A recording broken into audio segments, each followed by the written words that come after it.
आजच्या चालू घडामोडीवरील अतिशय महत्त्वाचे प्रश्न. पोलीस भरती, एमपीएससी कोणतीही स्पर्धा परीक्षा असू द्या, चालू घडामोडीवरती प्रश्न विचारले जातात. अतिशय कमी वेळामध्ये आपण हे प्रश्न घेत असतो, त्यामुळे व्हिडिओ शेवटपर्यंत पहा व आपल्या चॅनलला सबस्क्राईब करा आणि व्हिडिओला लाईक करा. तर चला वेळ न घालवता आजचा पहिला प्रश्न पाहूया. अबू करंगल योजना कोणत्या राज्यात सुरू करण्यात आली आहे? तर त्याचं उत्तर आहे तामिळनाडू राज्यामध्ये. प्रश्न 2, 18वा आंतरराष्ट्रीय लोकशाही दिन कधी साजरा करण्यात आला? तर त्याचं उत्तर आहे 15 सप्टेंबरला. प्रश्न 3 पाहूया. कोणत्या संघाने 2025-26 ची दुलीप ट्रॉफी जिंकली आहे? तर त्याचं उत्तर आहे सेंट्रल झोनने. प्रश्न 4 पाहूया. 2025च्या जागतिक बॉक्सिंग अजिंक्यपद स्पर्धेत भारताने किती पदके जिंकली? तर त्याचं उत्तर आहे 4 पदके. प्रश्न 5, IFS अधिकारी अभिषेक सिंग यांची कोणत्या देशात भारताचे पुढील उच्चायुक्त म्हणून नियुक्ती करण्यात आली आहे? तर त्याचं उत्तर आहे नायजेरिया देशातील.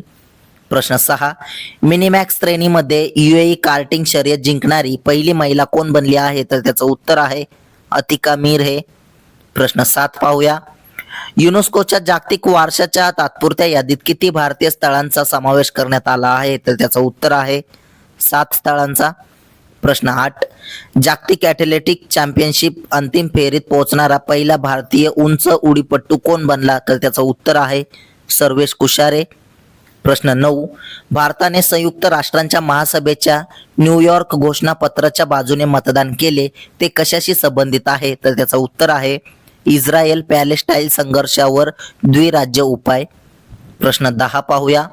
अलीकडे निधन झालेले फरीदा परवीन कोणत्या देशाचे आहेत? तर त्याचं उत्तर आहे बांगलादेशाचे.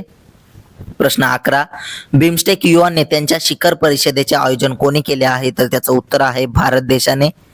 प्रश्न 12, अंमली पदार्थ विरोधी कार्यदल ANTFच्या राज्य आणि केंद्रशासित प्रदेशांच्या प्रमुखांच्या दुसऱ्या राष्ट्रीय परिषदेचे उद्घाटन कुठे होणार आहे? तर त्याचं उत्तर आहे नवी दिल्ली येथे.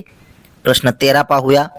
2023-24 या वर्षासाठी 300 पेक्षा कमी कर्मचाऱ्यासह मंत्रालय विभागांच्या श्रेणीमध्ये राजभाषा कीर्ती पुरस्कार कोणाला प्रदान करण्यात आला?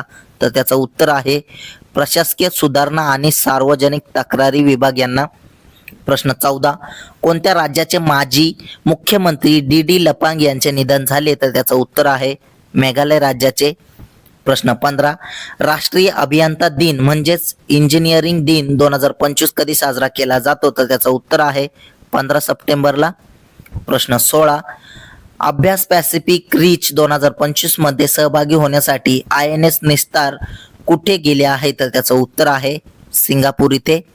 प्रश्न 17, एका दिवसात जास्तीत जास्त विद्यार्थ्यांनी सहभागी होण्याच्या बाबतीत आशिया बुक ऑफ रेकॉर्ड्समध्ये कोणत्या उपक्रमाचा समावेश करण्यात आला आहे? तर त्याचं उत्तर आहे मेगा टिंकरिंग डे 2025. प्रश्न 18, सबिता भंडारी भारताच्या कोणत्या शेजारील देशाच्या पहिल्या महिला अटर्नी जनरल बनल्या आहेत? तर त्याचं उत्तर आहे नेपाळ देशाच्या. असेच रोजचे चालू घडामोडीवरील प्रश्न अतिशय कमी वेळेत पाहण्यासाठी आपल्या चॅनलला सबस्क्राईब नक्की करा आणि व्हिडिओला लाईक करा. धन्यवाद.